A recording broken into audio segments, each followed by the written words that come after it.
Hello, this is Dr. Gay, and this is a case of a Chiari 1 malformation of the hind brain. So the cranial vault where the brain fits in is too small congenitally in these patients, and the cerebellum, which is a normal size, doesn't fit in there. So it has no place to go but down, and so it migrates down through the foramen magnum. So the foramen magnum is the opening between the cranial vault and the cervical canal. So the cervical spinal canal is a tube here, and the cranial vault holds the brain, and the cervical canal holds just the spinal cord.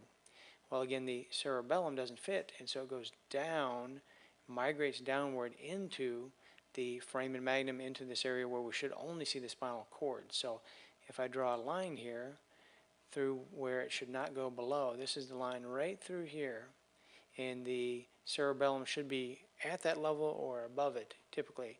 If it goes just a touch below, not a big deal, but this goes way too far below.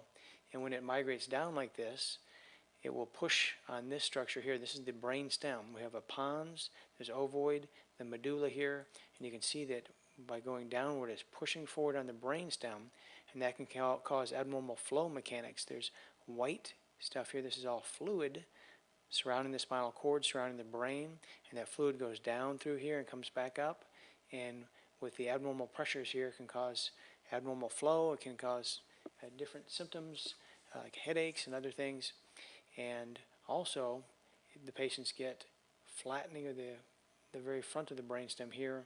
Sometimes they can have fluid within the spinal cord, and this patient does not have that.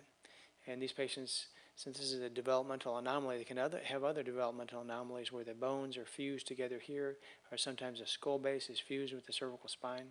But this is again called a Chiari 1 malformation of the hindbrain with inferior migration of the cerebellar tonsils. This is called the cerebellar tonsil, the bottom part of the cerebellum that goes down or migrates down through here. And this is a pretty easy fix from what I understand surgically. They go back here and just remove part of this bone, the occipital bone, and now there's enough room for the cerebellum to fit back here, and it doesn't put pressure right here on the brainstem. So thank you very much. A Chiari 1 malformation of the hindbrain.